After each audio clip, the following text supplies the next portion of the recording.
Tesne pred Vianocami sa Slovenský atletický zväz rozhodol venovať jednu zo svojich sád detskej atletiky i detskej psychiatrickej nemocnici v Kremnici. Nemocnica totiž už dávnejšie plánovala vsunúť športovú činnosť do svojich liečebných foriem. Slovenský atletický zväz v spolupráci s Tesco Slovakia pomáha rozvíjať motoriku detičkám, ktoré začínajú so športom.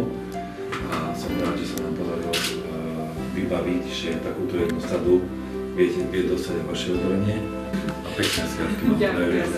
Ja dúfame, že deti sa budú z toho tešiť a nájdu si ten vzťah k tomu športu ešte väčší, aký majú. Podarilo sa nám vybudovať terapeutické miestnosti, podarilo sa nám vybudovať dielňu na oddelení, ale takým mojím snom bolo urobiť takú menšiu športovú miestnosť pre deťurence na našom oddelení, lebo ten pohyb, ktorý mal by patriť k takému každodennému bežnému fungovaniu u detí, ktoré majú nejaký duševný problém, tam má možno väčšie ocenenie ako u toho zdravého človeka.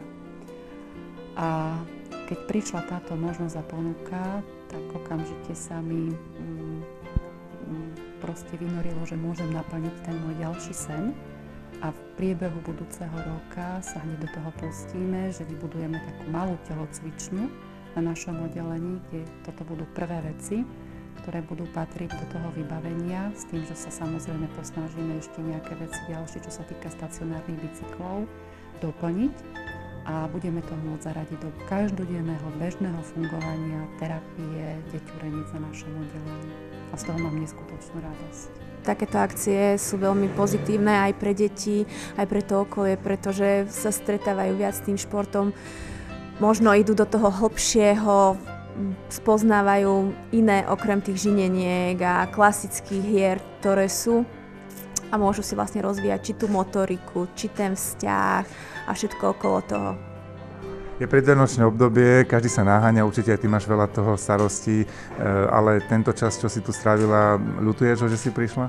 Určite nie, ako myslím, že človek by mal pomáhať, či je to pred Vianocami, či je to počas roka, má potom taký lepší pocit, že nenaháňa sa len v obchodoch, nenakupuje darčeky, ale prispieje aj takéto dobré veci. Kremnica možno preto, že máme dobré skúsenosti a referencie o tom, že pani primárka je veľmi šikovná.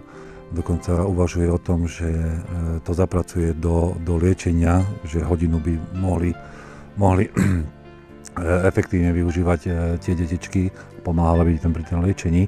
Čiže verím, že tak ako získavajú detičky v úvodzovkách zdravé, ktoré sú vonka motoriku, návyk motoriky, tak tu budú spénovať aj dušu, aj motoriku jedno. Do psychiatrickej nemocnice v Kremnici prichádzajú deti na minimálne 6 týždňov. Súčasne sa ich tam lieči 30. Celkovo v priebehu roka sa ich vystrieda viac ako 300.